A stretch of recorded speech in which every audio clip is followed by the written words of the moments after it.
Hi, it's Joe at Red's Fly Shop. Like and subscribe, comment, ask questions. I do try to get back to those comments regularly, and I always appreciate feedback, even if I do or say something stupid that you don't agree with. Just respectfully hit me in the comments, and I may be able to explain why I have a certain idea or opinion. On a recent video, somebody said, hey, why don't you talk us through all the rods you're currently fishing and using and why? And this is genuine and spontaneous, but these are 7 rods I've been using a lot recently over the last couple of months, really the last month of guiding. And I will talk you through like the models of reels, lines, etc. And I'll tell you why I'm using those rods. You don't need all these freaking rods, okay? This video is not here to tell you you need 7 rods to be a successful trout fisherman.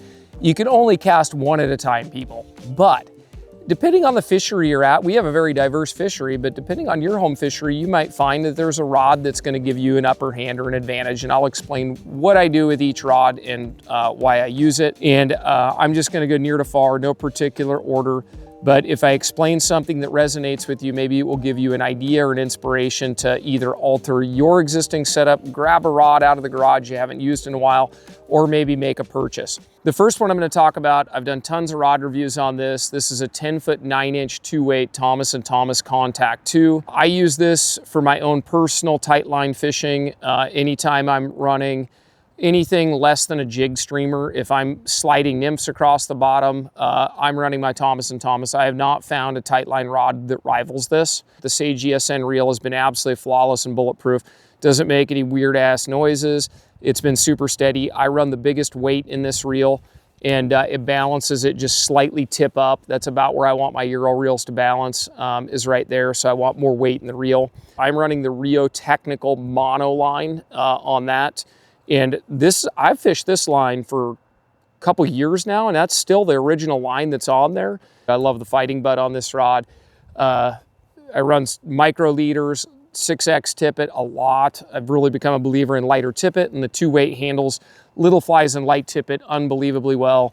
And with practice, you can land extraordinarily large trout on that rod. The next rod has become one of my favorites. This is a Hardy Ultralight 499-4 with a Hardy Aviron reel and a Real Gold line. Look back on the channel. If you're looking for a rod to do everything, like you're gonna leave the car in the morning or leave the house and you're gonna dry fly fish, dry dropper, indicator fish, even tight line nymph, maybe a little streamer action. The 499 does everything. I have found this to be my favorite light line indicator rod. My spey rod, it's a 12-foot 5-weight Beulah Platinum series with an OPST commando head and a Galvin swing reel. It casts big streamers extremely well. If I'm guiding and I want to get somebody pitching a decent sized streamer like a number 8 Sculptzilla, the 12-foot 5-weight really makes quick work of it. It's on the heavy side in the trout spey world.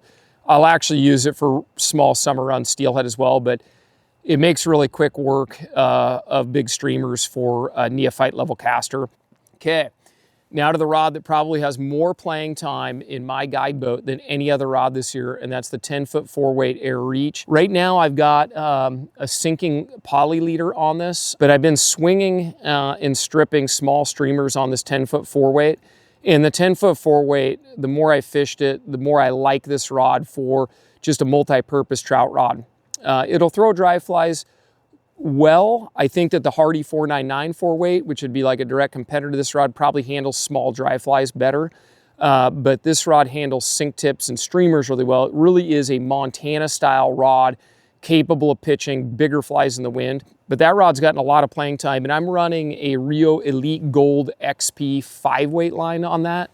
I did bump up one line weight on that 10-foot 4-weight. The next rod, this is the 9-foot 4-weight OG, the original Winston Pure. And this 9-foot 4-weight has been my go-to Blue Wing olive rod. And I've been running 10 to 12-foot leaders on this, keeping it as a quote-unquote hatch rod. And it's performed flawlessly, really easy to cast. Little technical dry fly fishing can be tough. A lighter rod to throw delicate casts and make delicate bends is an enormous advantage. I'm running the standard gold. That's the dry fly taper that I've really been using a lot lately. Just the traditional Real Gold delivers a dry fly at some distance very accurately. Just a click pawl, Lamson Purist reel, really bulletproof. I've reviewed this reel as well.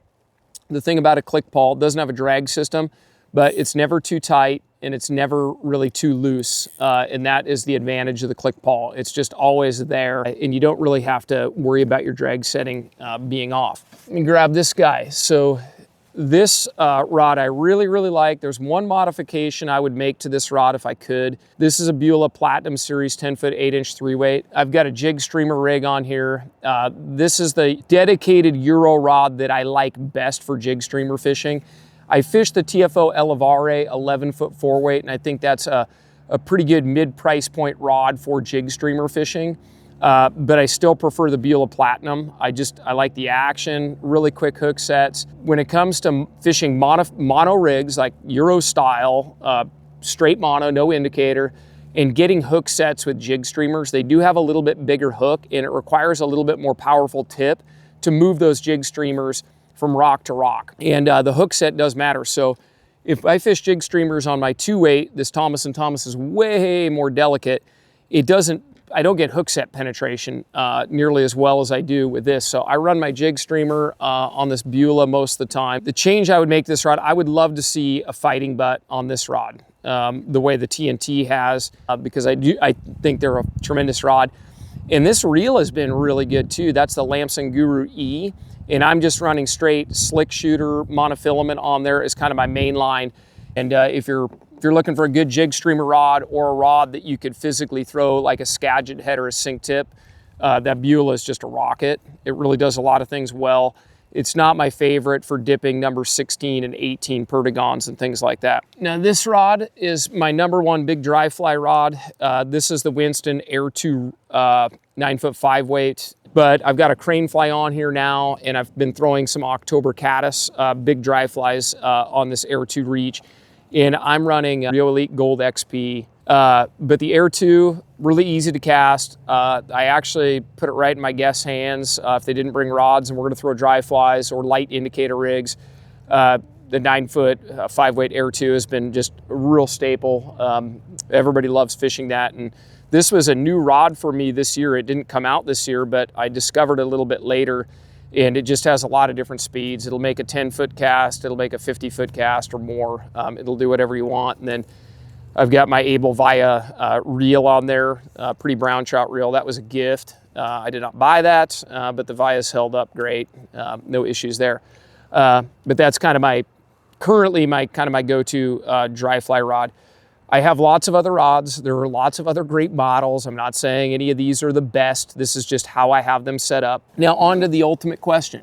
To fish a whole calendar year for trout right now today, and I had to choose one rod to fish an entire year, I probably would have said differently last year or the year before, but based on like my experience and like the challenges that we're up against, man, I'm choosing this Hardy 499. That may change, you know.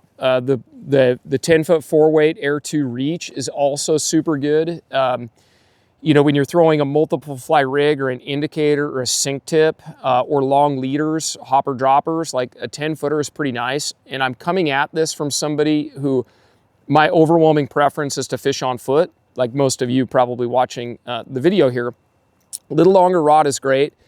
But that Hardy 499 is pretty darn tough to beat because I can tight line fish with it and I can throw a jig streamer. And I absolutely love throwing jig streamers on mono. I have had more fun doing that and caught more big fish doing that on foot than I could put into words. I've really enjoyed it, and it handles a light indicator.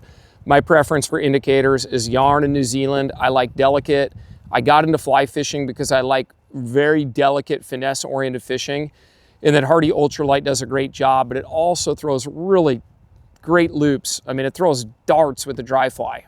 But I could fish an entire calendar year with this rod on foot and be very, very happy. And I could do a lot of things because I'm guessing I could throw a little Skagit head on there and spey fish with it if I was streamer fishing a lot at a given time of the year.